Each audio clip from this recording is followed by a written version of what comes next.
Question number 7.22. As shown in figure 7.40, the two sides of step ladder BA. Actually यहाँ पर name लिख देता हूँ पहले, जो क्वेश्चन दिया हुआ है फिगर में A इसको बोला गया है और B इसको बोला गया है और C इसको बोला गया है। ठीक है, तो two sides of step ladder BA, यानी ये जो आप देख रहे हो BA लैडर और एक CA लैडर है ना, ये दो साइड हैं।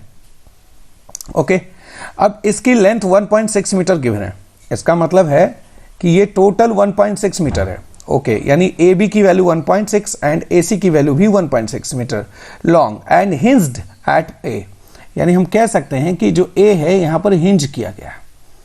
ओके, अब देखिए यहां पर रोप DE, एक रोप है DE, यानी ये जो आप दिख रहा है आपको, ये स्ट्रिंग है, ये इसका नाम है स्ट्रिंग का DE। ठीक है, DE रोप है, इसकी लेंथ हमें 0.5 मीटर गिवन है इस रोप का।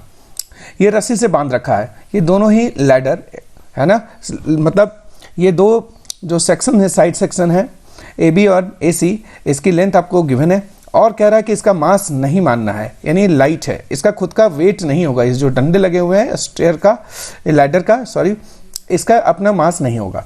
0.5 मीटर लेंथ दे रखा रस्सी का। अब आगे पढ़ते हैं। वेट 40 kg सस्पेंडेड, यानी ये जो आपको दिख रहा है ब्लॉक छोटा सा यहां पर लगाया गया है, वेट बांधा गया है यहां पर 40 kg, यानी इसकी जो वेट है, वेट जो है W बेटा वो 40 kg है। तो यहां पर पहले मैं वेट लिख देता हूं 40 kg, यानी 400 न्यूटन। mg होता है ना वेट, 40 kg तो मास है, तो 400 न्यूटन नहीं लिख सकता हूं। एक काम करता हूं 40 इंटू 9.8 कर लेता हूं जी का वैल्यू। एक्यूरेट आंसर जी 9.8 लेकर आता है। 40 इंटू 9.8 है ना, and this is about 392। This is 392। Okay, this is the weight. अब आप देखिए आगे कह रहा है कि assuming the floor to be frictionless and neglecting the weight of the ladder, find the tension in the rope and the force exerted by the floor on the ladder। जी की value यहां पर बोल रहा है 9.8 लेना है, इसलिए मैंने लिया है। ओके, ये जो फ्लोर है ना, फ्लोर है ना, C आप यहां मान लो, थोड़ा सा एक्स्ट्रा हो गया, ये C यहां पर है। ठीक है, C आप इसी को समझ लेना। ओके, यहां पर कोई फ्रिक्शन नहीं है, ध्यान रखना, तो यानी फ्रिक्शन 0 है। अच्छा, आप बताओ कि ये मिड पॉइंट है, तो यानी ये वाली लेंथ कितनी होगी? 0.8 मीटर, बिकॉज 1.6 है ना, तो यानी BD क्या होगा? 0.8, और ये भी क्या होगा? 0.8। और आपको मैं बता दूं कि ये 0.4 होगा, बिकॉज ये मिड पॉइंट पे लगाया गया, इसके मिड में, तो ये 0.4 मीटर। कहां से कहां? यहां से यहां तक। ठीक है, और अगेन ये 0.4 मीटर होगा, 0.4 मीटर। ठीक है, सेम कहानी इधर भी, ये भी 0.8 और ये भी 0.8। ओके, अब आप देख सकते हो कि ये सिमिलर ट्रायंगल है, ये अगर आधा है 0.8 है, ये भी 0.8 है, तो ये 0.5 है, तो ये कितना हो जाएगा? 1 मीटर, है ना। ओके, अब हमें क्वेश्चन कह रहा है कि एक तो फ्लोर के द्वारा नॉर्मल रिएक्शन बताओ क्या होगा। फ्लोर के द्वारा क्या बताओ? Normal reaction.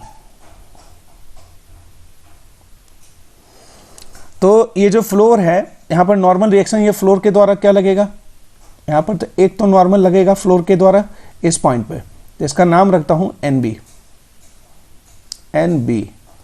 एंड यहां पर फ्लोर के द्वारा जो लगेगा वो नाम हो गया NC।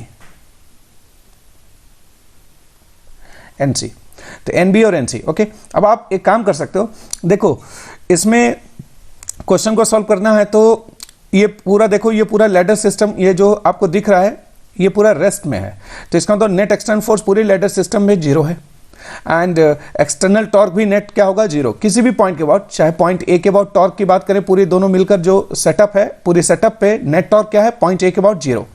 तो आप देख सकते हो यहां पर कि नेट टॉर्क 0 है एंड नेट फोर्स भी 0 है, तो net external force vertical direction में जो है वो बैलेंस होगा और हॉरिजॉन्टल में बैलेंस होगा। अब हमारे पास दो दिमाग काम करता है, एक तो ये कहता है कि सर इसको वाला पार्ट इसका अलग एबीडी बना के कर लो, इसका अलग एबीडी बना लो, कर सकते हो, नो प्रॉब्लम। लेकिन जानते हो प्रॉब्लम क्या आएगी, जब तुम अलग अलग दोनों रॉड का एबीडी बनाओगे तो देखो इस रॉड की जब आप एबीडी ड्रॉ करोगे तो इसमें एक्सटर्नल फोर्स के नाम पर यहाँ पर W होगा, वेट होगा, है ना, और एक यहाँ NB होगा, एक्सटर्नल फोर्स फ्रिक्शन तो खैर है नहीं, और एक यहाँ पर टेंशन होगा, ठीक है, टेंशन भी लग रहा होगा, T है ना, मास्टर एसएससी है, टेंशन सेम होगा। तो अगर इस रॉड पे बात करूं तो एक्सटर्नल फोर्स के नाम पर NB है, T है एंड वेट है, और एक और जो ये रॉड यहाँ पर हिंज फोर्स देगा, मतलब हिंज फोर्स, बट यहाँ पर पंगे में आ जाएगा हिंज फोर्स। अब हिंज फोर्स की डायरेक्शन भी नहीं पता मुझे, तो इसलिए हमने क्या किया कि दोनों रॉड मिलाकर, मतलब दोनों लैडर मिलाकर, स्टेप लैडर दोनों मिलाकर एक सिस्टम मान लिया। तो अब ये एक दूसरे पर जो फोर्स लगाएंगे वो इंटरनल हो गए, समझ गए? ओके तो इसलिए मैंने क्या करा, दोनों ही सिस्टम को, दोनों ही स्टेप लैडर जो है, दोनों साइड जो है उसको मिला के एक सिस्टम मान लिया। तो नेट एक्सटर्नल फोर्स 0 लिखता हूं पहले। तो आइए पहले हम ऊपर में फोर्स कितना हो गया, NB और NC दोनों ऊपर हो गया, और नीचे क्या हो रहा, पूरे सिस्टम को अगर मान लूँ तो एक्सटर्नल फोर्स डाउनवर्ड में कौन है, वेट, ठीक है। तो एक इक्वेशन तो ये बन गया भैया, NB plus NC is equal to कितना हो गया, mg that is weight. Weight की वैल्यू हमने कितना कैलकुलेट किया है, 392। ओके तो एक इक्वेशन तो हमारे पास ये मिल गया है ना, दिस इज इक्वेशन 1। अब दूसरा क्या होगा, हम बात करेंगे टॉर्क की, पूरी दोनों को मिलाकर एक सेटअप मान रहा हूं, तो टॉर्क कौन कौन पैदा करेगा। अब टॉर्क किस पॉइंट के अबाउट लिखना चाहते हो, किसी भी पॉइंट के अबाउट लिखो, बट मैं पॉइंट ए के अबाउट ही लिख लेता हूं। पॉइंट ए के अबाउट अगर लिखता हूं टॉर्क, ऐसे बच जाऊंगा ना, पॉइंट ए के अबाउट लिख रहा हूं तो NB का टॉर्क होगा, ये जो NB फोर्स लग रहा है ना, NB फोर्स का टॉर्क देखो, NB का लाइन ऑफ एक्शन कैसा है, सीधा वर्टिकल होगा NB का लाइन ऑफ एक्शन। अच्छा, और पॉइंट ऑफ रोटेशन से परपेंडिकुलर दूरी दैट इज ये दूरी दैट इज व्हाट, ये दूरी आपको, यानी ये मिड हो गया, सॉरी बीच बीच में एकदम एग्जैक्ट, यानी ये दूरी क्या होगा 0.5 मीटर, है ना, और ये भी क्या होगा 0.5। तो यानी NB का टॉर्क किधर होगा, पहले ये बताओ, NB का टॉर्क कैसा होगा, क्लॉकवाइज, इस पॉइंट के बाद NB का टॉर्क क्लॉकवाइज, और NC का टॉर्क, NC का लाइन ऑफ एक्शन ये रहा, तो NC इसको कैसे घुमाना चाहेगा, एंटी क्लॉकवाइज। और ये वेट जो है, वेट यहाँ जो लग रही है W, इस वेट का जो टॉर्क होगा वो भी कैसा होगा, ऐसे होगा, इस पॉइंट के अबाउट, यानी इस पॉइंट के अबाउट एंटी क्लॉकवाइज वेट का टॉर्क और NC का टॉर्क, तो दोनों का टॉर्क एंटी क्लॉकवाइज है और ये टॉर्क क्लॉकवाइज है। तो इसका मतलब है NB अकेला जो है वो क्लॉकवाइज टॉर्क जो दे रहा है वो NC और वेट दोनों का टॉर्क को मिला के बैलेंस करेगा, अकेला NB का टॉर्क। तो मैं कह सकता हूं torque develop due to NB force equal to torque develop due to NC plus torque develop due to weight, है ना। ये मैंने नेट एक्सटर्नल टॉर्क 0 कर दी हमने पॉइंट ए के अबाउट। अब आप बताओ टेंशन का नहीं लिख रहे हो सर, टेंशन का देखो टॉर्क जितना, ये टेंशन फोर्स जितना टॉर्क ऐसे एंटी क्लॉकवाइज पैदा करेगा, ये टेंशन क्लॉकवाइज करेगा, तो टेंशन का दोनों टॉर्क कैंसिल ही हो जाएंगे, ठीक है, इसलिए टेंशन को मैं ले ही नहीं रहा। अब आप देखिए NB का टॉर्क लिखना है तो NB force into perpendicular distance होगा, तो परपेंडिकुलर डिस्टेंस NB का लाइन ऑफ एक्शन ये रहा और उससे परपेंडिकुलर डिस्टेंस ये 0.5, तो मैं कह सकता हूं 0.5 NB equal to torque of NC का भी वही कहानी, NC के लिए भी परपेंडिकुलर डिस्टेंस यही होगा 0.5, ये वाली 0.5, तो 0.5 NC प्लस, अब torque develop due to weight, तो वेट वाला टॉर्क क्या होगा, तो W दैट इज 392 इनटू, अब ये वेट वाला लाइन ऑफ एक्शन तो ये रहा, अब इस पे परपेंडिकुलर दूरी ये रहा x, पॉइंट ऑफ रोटेशन से वेट के लाइन ऑफ एक्शन पे ये दूरी मतलब ये दूरी x। ओके, ये थीटा मान लेता हूं एंगल, ये थीटा। पहले मैं एक काम और कर लेता हूं, यहां पर मैं cos थीटा लिख लेता हूं, जरूरत पड़ेगी, हमने लेट किया है। cos थीटा क्या होगा बोलो, बेस बाय हाइपोटेनस, बेस क्या है 0.5 एंड हाइपोटेनस क्या है 1.6, आप किसी भी ट्रायंगल में लेके चलो, ये थीटा है तो ये भी थीटा ही होगा, ये भी थीटा होगा, कहीं किसी भी ट्रायंगल में लेके चलो वही आएगी वैल्यू। हम बड़े वाले ट्रायंगल में लिख लेते हैं cos theta base by hypotenuse that is 0.5 upon 1.6, that is मैं डायरेक्ट लिख रहा हूं 5/16, 5/16, this is cos theta. Sine theta चाहे तो आप साइन थीटा भी निकाल सकते हैं।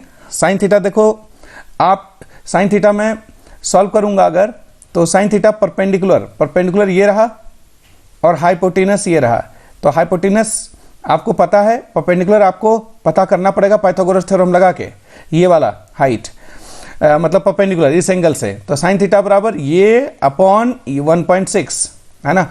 तो मैं आपको डायरेक्ट लिख देता हूँ, इसकी वैल्यू जो आएगी साइन थीटा का वो लगभग आएगी 1.5, अब कर लेना पाइथागोरस थ्योरम लगा के, है ना। कैसे करोगे, पहले आप परपेंडिकुलर निकालोगे, कैसे, √h² माइनस b², b क्या है 0.5, h² दैट इज h² क्या होगा 2.56 हो जाएगा, हाइपोटेनस का स्क्वायर, है ना। तो इस तरीके से 1.6 का होल स्क्वायर 2.56 होगा और इसका 0.5 का होल स्क्वायर 0.25 होगा, तो √2.31 आएगा, इसका सॉल्यूशन आपको 1.5 आएगा। तो लगभग साइन थीटा 1.5/16 दैट इज 15/16 हम कह सकते हैं, 15/16 इसकी जरूरत होने वाली है, 15/16 ओके। चलिए अब आप देखो वेट का टॉर्क लिखना है तो वेट ऐसे टॉर्क लगाएगा, हाँ, तो weight force into perpendicular distance that is x. क्या मैं इस राइट एंगल ट्रायंगल छोटे वाले ट्रायंगल में एक्स निकालना है तो cos थीटा लगा दूं, cos थीटा बराबर बेस बाय हाइपोटेनस। तो यहाँ पर cos थीटा अगर मैं लिखूं तो एक्स बेस और हाइपोटेनस क्या हो गया, ये वाली 0.4 है ना, इस छोटी वाली ट्रायंगल में cos theta base by hypotenuse, तो x बराबर क्या हो गया 0.4 cos थीटा, ठीक है, x बराबर हो गया 0.4 cos थीटा। ओके, तो अब आप देख सकते हो कि यहां पर 392 इंटू cos थीटा की वैल्यू हमको लिखना है, तो cos थीटा की वैल्यू क्या होगा बोलो 392, ये तो वेट हो गया ना, इंटू परपेंडिकुलर डिस्टेंस x, और x की जगह कितना लिखूंगा बोलो 0.4 cos theta, x equal to 0.4 cos theta, तो डेट इज 0.4 cos थीटा। और cos थीटा की वैल्यू कितनी है, cos थीटा यहां से आप निकाल चुके हो 5/16,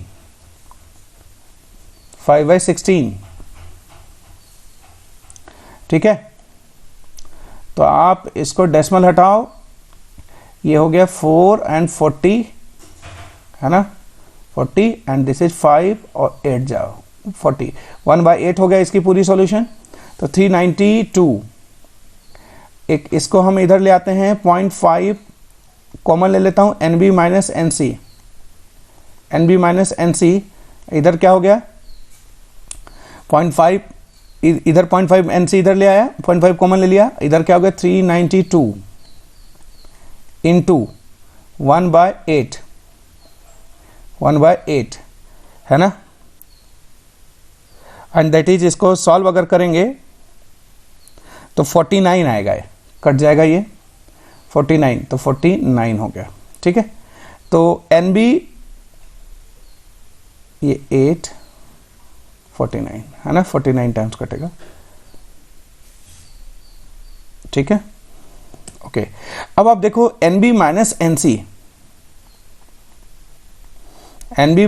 NC बराबर 49 डिवाइडेड 0.5 दैट इज, इसको सॉल्व करोगे 98 आ जाएगा, हाँ 98। तो यानी हमारे पास दो इक्वेशन हो गया, एक NB माइनस NC और एक NB प्लस NC, ये वाला। तो ये दोनों इक्वेशन को सॉल्व करते हैं साइमल्टेनियसली, है ना। तो मैं यहाँ पर लिख देता हूँ NB, मैं डायरेक्ट लिख देता हूँ, जगह कम पड़ रहा है इसलिए NB plus NC equal to, ये आप 98 समझो NB माइनस NC, और ये NB प्लस NC 392, ठीक है। सॉल्व कर लेते हैं, दिस इज इक्वेशन 1 2 को साथ में ले आए, NC छमाछम हो गया, ये हो गया twice of NB and this is 392 and 98 है ना, दैट इज 490, आ गया। तो देयरफॉर एन बी बराबर कितना मिल गया, एन बी मिल गया हमें 490 डिवाइडेड बाय 2, है ना, तो ये आ गया 245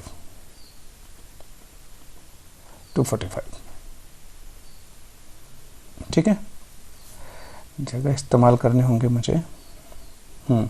245 एन बी मिल गया भैया।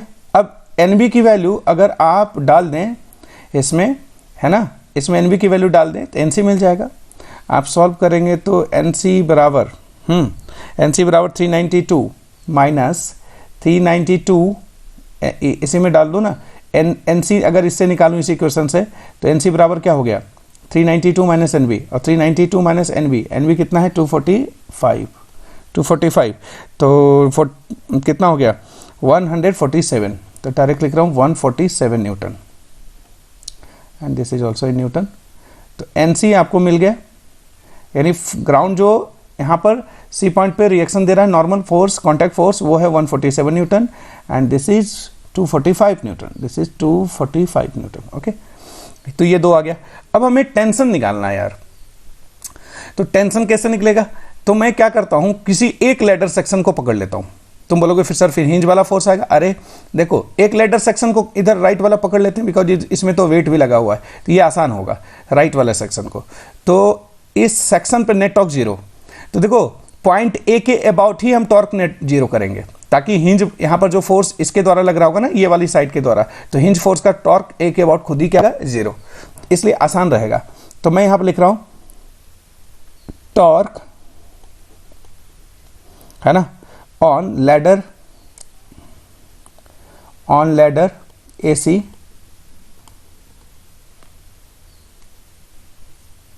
ऑन लैडर एसी, ठीक है, on ladder AC about point A is zero, ठीक है। चलिए अब मैं पॉइंट ए के अबाउट टॉर्क जीरो है, कौन सी लेटर पे बात कर रहा हूँ, इस वाले एसी सेक्शन में, है ना। एसी सेक्शन पे कौन कौन फोर्स लग रहा है एसी पे बताओ, एक तो यहाँ टेंशन लग रहा है, और एक एनसी लग रहा है, और एक यहाँ इसके द्वारा हिंज लग रहा होगा, लेकिन हिंज का तो टॉर्क होगा नहीं, तो टॉर्क सिर्फ किसका होगा, टेंशन का। तो टेंशन का टॉर्क क्या होगा, देखो ऐसे, पॉइंट ए के अबाउट टेंशन की टॉर्क क्लॉकवाइज और एनसी का टॉर्क एंटी क्लॉकवाइज, तो बस ये दोनों बराबर करेंगे। तो torque develop due to tension equal to torque develop due to NC, है ना, both are equal torque and in opposite direction. तो टेंशन फोर्स का टॉर्क क्या होगा, है ना, टेंशन, एक काम करता हूँ ना, मैं इसको वाई बोल देता हूँ, ये वाली जो हाइट है, ये जो हाइट है वाई है ना, ये जो हाइट है, ये वाली हाइट, ये वाई मान लेता हूँ, ये वाली हाइट, ये हाइट वाई है, समझ गए।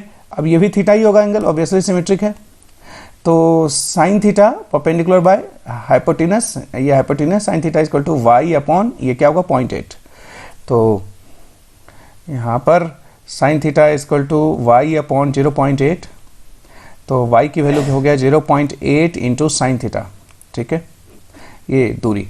तो tension into y, torque tension वाला क्या होगा t into y, and normal NC का जो टॉर्क होगा वो क्या होगा, एनसी ये हुआ, और लाइन ऑफ एक्शन इस पॉइंट ऑफ रोटेशन से, ये पॉइंट ऑफ रोटेशन से एनसी के लाइन ऑफ एक्शन यही तो है, एनसी का लाइन ऑफ एक्शन, तो परपेंडिकुलर यही होगा, और ये क्या होगा 0.5, तो एन 0.5 टाइम्स ऑफ एनसी, तो t इंटू वाई, और y का वैल्यू क्या है बोलो 0.8 sine theta equal to 0.5 NC, और एनसी की वैल्यू ऑल हम जान रहे हैं, एनसी की वैल्यू कितना निकला 147 ना, एनसी की वैल्यू आप यहाँ देख सकते हो 147 न्यूटन है, तो 147 न्यूटन।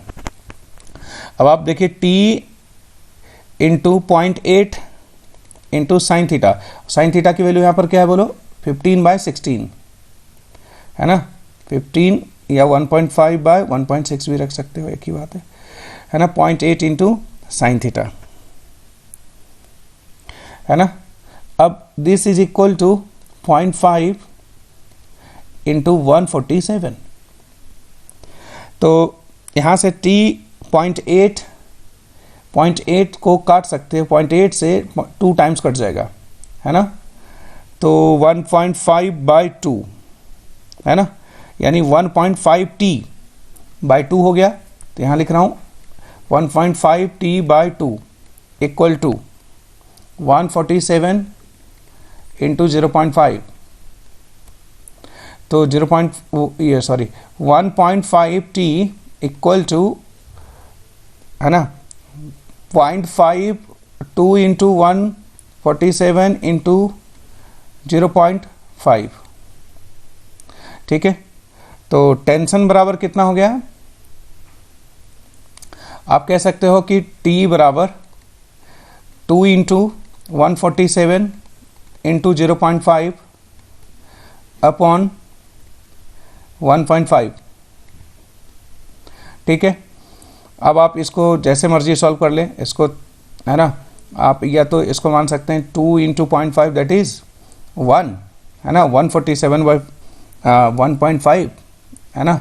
इसको सॉल्व करेंगे तो 294/3 आ जाएगा, लगभग 294/3 आप सॉल्व कर लेंगे, 294/3, और इसी को सॉल्व करेंगे तो 98 न्यूटन। तो टेंशन जो होगा वो 98 न्यूटन।